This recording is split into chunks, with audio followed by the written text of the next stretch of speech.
বাকি সব মুশরিক নিজের সাথে নিজে শক্ত বোঝাপড়া করে, অ্যানালজি করে, সেলফ কনভারসেশন করে উনি মহা সত্যের সন্ধান পেয়েছে।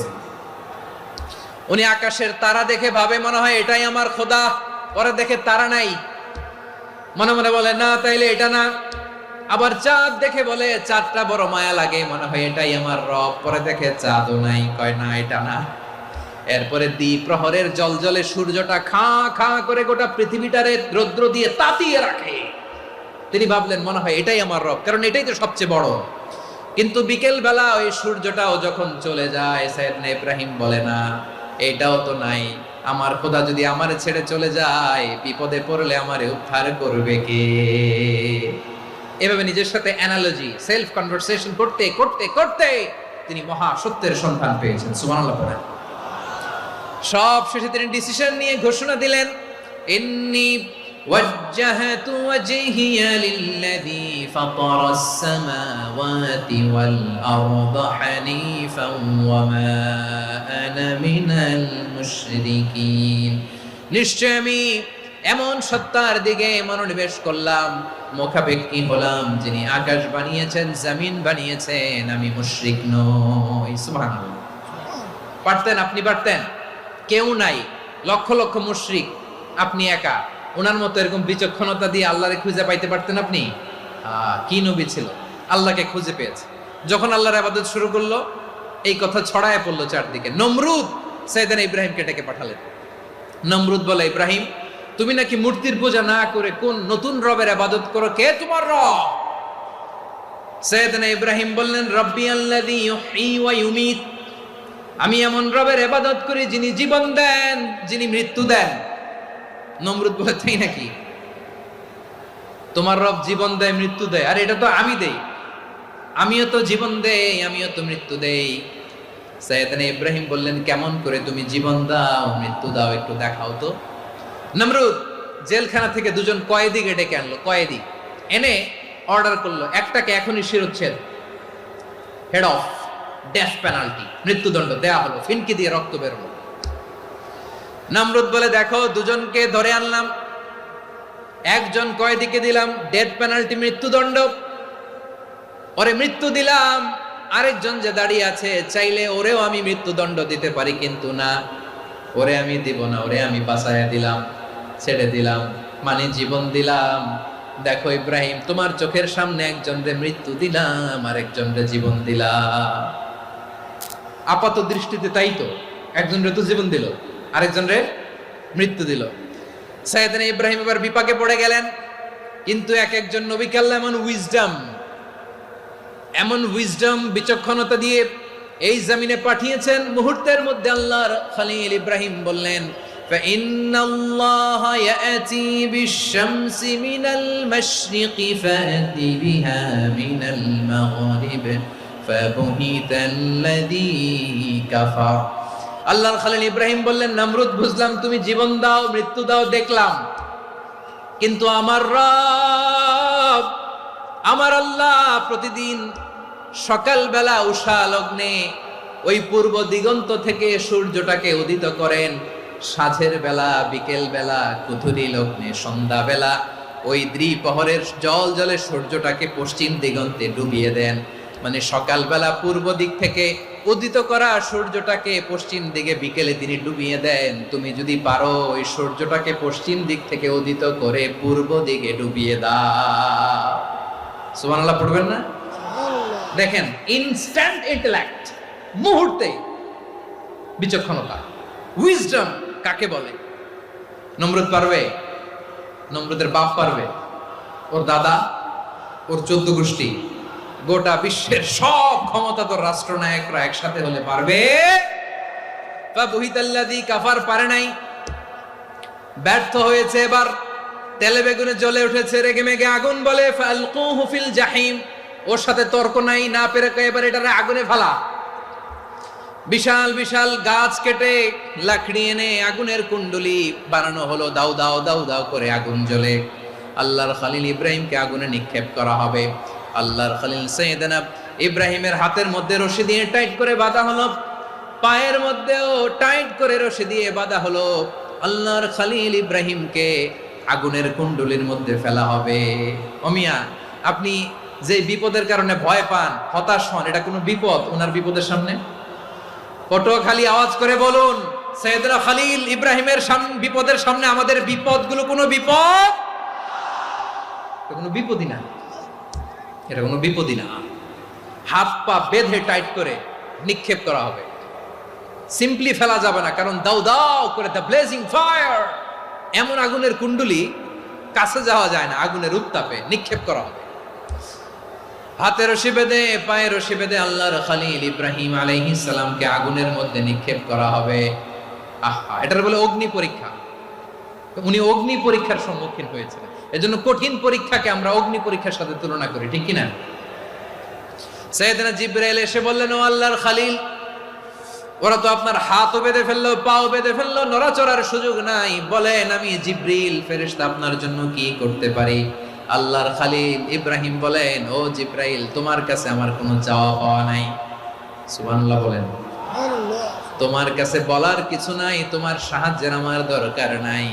সাইয়েদনা ইব্রাহিম আলাইহিস সালামকে হাতে পায়ে রশি বেঁধে হাত পা বাঁধা অবস্থায় জ্বলন্ত অগ্নিকুণ্ডে যখন নমরুদের দলবল নিক্ষেপ করবে, আল্লাহর খলিল কিভাবে নিজেকে আল্লাহর কাছে সঁপে দিয়েছেন, পটুয়াখালীর ভাইরা খেয়াল করে শুনুন।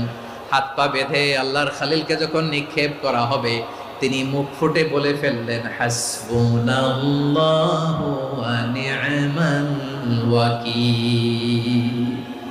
হাসবুনাল্লাহু ওয়া নি'মাল ওয়াকিল, আমার জন্য আল্লাহই যথেষ্ট,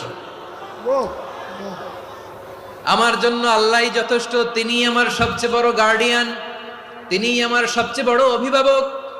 জিব্রাইলের সাহায্যে অফারকে ফিরিয়ে দিলেন, দুনিয়ার বুকে কারো কাছে কিছু বলেন নাই, মুখ ফুটে বলেছেন হাসবুনাল্লাহ। ও আমার পটুয়াখালীর প্রাণের ভাইয়েরা, খেয়াল রাখবেন, কোনো বান্দা তার হাতে থাকা সব চেষ্টাটুকুন করার পরে মুখ ফসকে মুখ দিয়ে যখন বলে ফেলে হাসবুনাল্লাহ, বান্দা যখন হাসবুনাল্লাহ বলে ফেলে, ওই ব্যাপারটা ডিল করার দায়িত্ব স্বয়ং আল্লাহ আরশের উপর থেকে নিয়ে নেয়। আপনি যখন বলে ফেলবেন হাসবুনাল্লাহ, এটা ডিলিং করবে কে তখন? চিল্লায় বলেন না, তিনি কে? বান্দা তার সাধ্যের সবটুকু চেষ্টার পরে নতজানু হয়ে যখন বলবে হাসবুনাল্লাহ, আল্লাহ তুমি আমার জন্য যথেষ্ট, নি'মাল ওয়াকিল, তুমি আমার শ্রেষ্ঠ অভিভাবক, তখন তার কি দরকার না দরকার এটা ডিল করে স্বয়ং আল্লাহ। নিক্ষেপ করা হলো সাইয়েদনা ইব্রাহিমকে অগ্নিকুণ্ডলিতে। হাজার হাজার মানুষের দৃশ্য দেখার জন্য জড়ো হয়েছে এরকম বিশাল ময়দানে।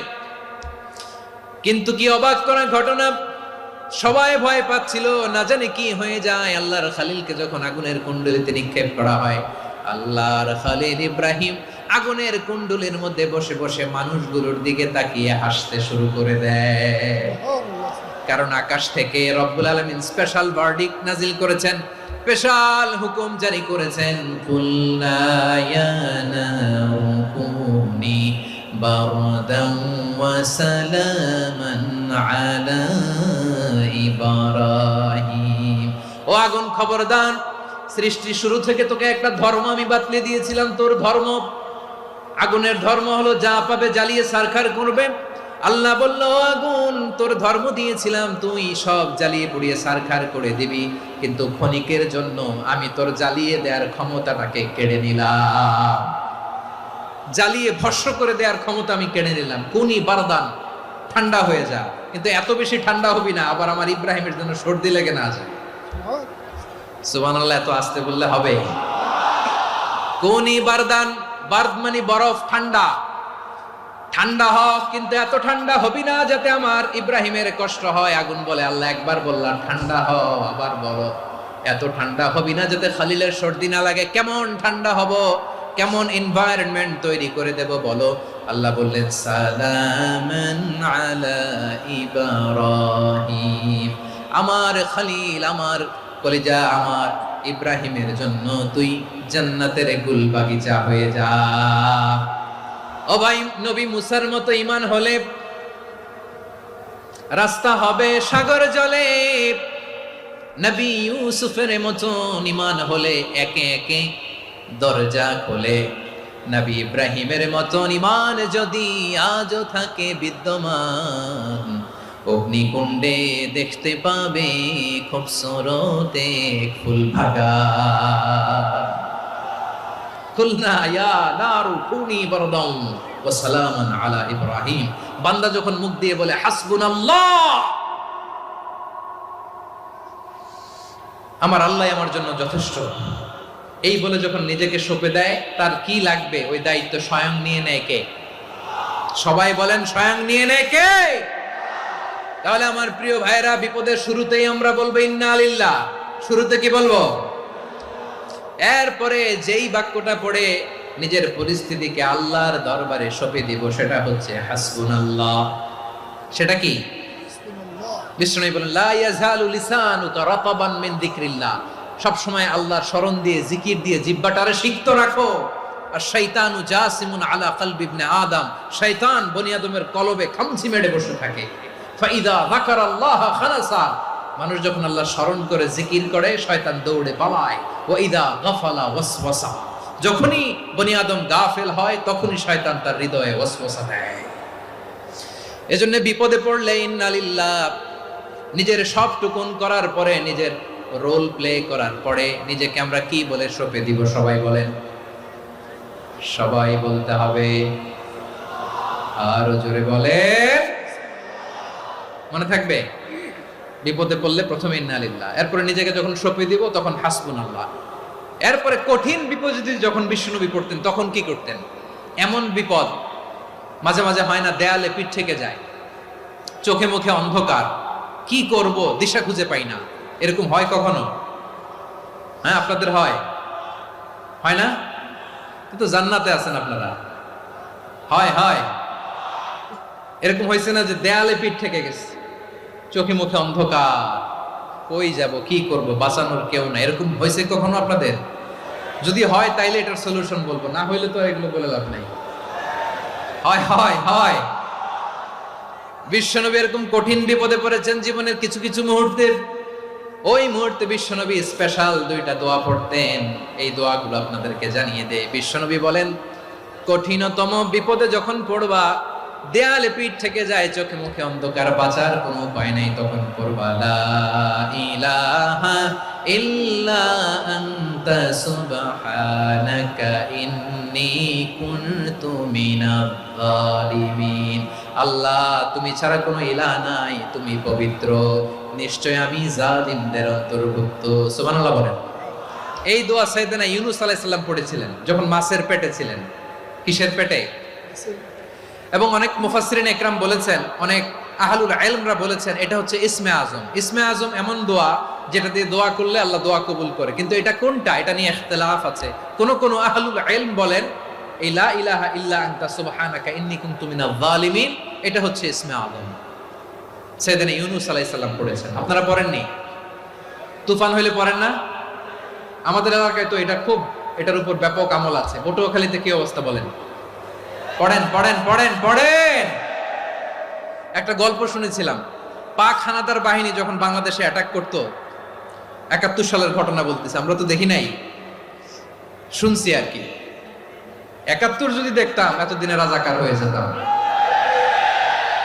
আল্লাহ আমাদেরকে বাঁচাই দিয়েছে, আল্লাহর মেহেরবানি, ঠিক কিনা বলেন? মন মতো হইলে মুক্তিযোদ্ধা, মন মতো না হইলে রাজাকার।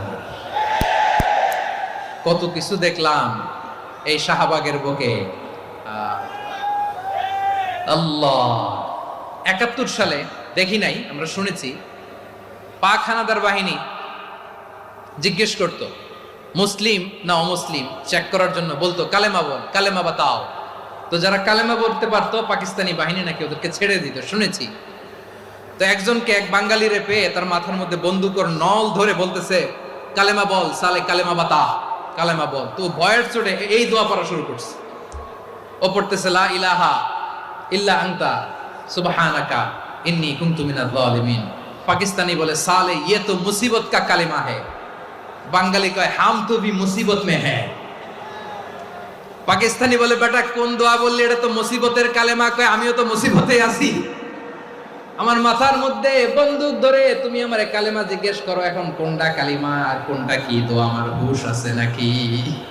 প্রিয় ভাইরা, আসলে এটা দোয়াউল মুসিবা, বিপদে পড়লে এ দোয়া পড়তে হয়, লা ইলাহা ইল্লা আনতা সুবহানাকা ইন্নী কুনতু মিনাজ জালিমিন। এটা পড়বেন আপনারা। এই দোয়া পড়ে সাইয়েদনা ইউনূস আলাইহিস সালাম মাছের পেট থেকে রক্ষা পেয়েছিলেন। রক্ষা করেছিল কে? তুমি ইউনূস নবীরে যখন খাইলো মাছেতে গিলিয়া, ফেরেশতা পাঠাইয়া দিলে ইসমে আজম দিয়া, প্রাণে ছিল যাহার ভয় সেথা পাইল আশ্রয়, প্রাণে ছিল যাহার ভয় সেথা পাইল আশ্রয়, মাছের পেট হতে সে যে পেল পরিত্রাণ। আল্লাহু আল্লাহু তুমি জাল্লে জালালুহু, শেষ করা তো যায় না গে তোমার গুণগান। আল্লাহু আল্লাহু সুবহানাল্লাহ পড়ে, লা ইলাহা ইল্লা আনতা সুবহানাকা ইন্নী কুনতু মিনাজ জালিমিন। বিশ্বনবী বললেন, দেয়ালে পিঠ থেকে গেলে, চোখে মুখে অন্ধকার, বাঁচার কোনো উপায় নাই, তখন এই দোয়াটা পড়তে হবে। এই দোয়া পড়ে আল্লাহর কাছে ফরিয়াদ করলে বিপদ মুক্ত করবেন কে?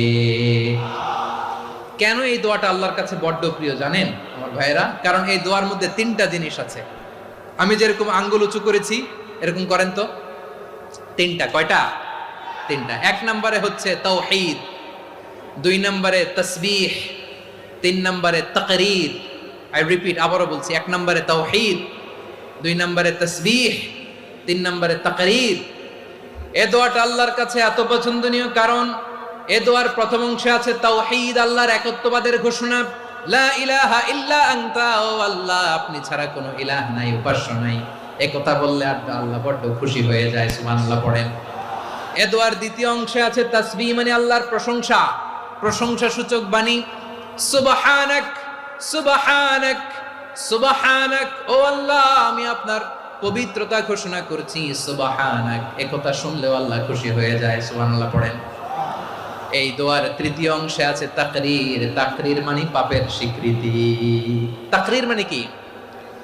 তাকরীর মানে পাপের স্বীকৃতি। এই দোয়ার তৃতীয় অংশে আছে ইন্নী কুনতু মিনাল জালিমিন, ও আল্লাহ আমি জালিমদের অন্তর্ভুক্ত। আল্লাহ আল্লাহ আমি জালেম, আল্লাহ আমি ভুল করেছি, অন্যায় করেছি, আল্লাহ আমি জালেমদের অন্তর্ভুক্ত। এই পাপের স্বীকৃতি, অ্যাকনোলেজমেন্ট আল্লাহ বড্ড পছন্দ করে। যখন আল্লাহর কাছে আপনি ছোট হবেন, ছোট হতে হতে যত ছোট হবেন ওই দৃশ্যটা দেখতে আল্লাহ বড্ড পছন্দ করে। সুবহানাল্লাহ বলেন।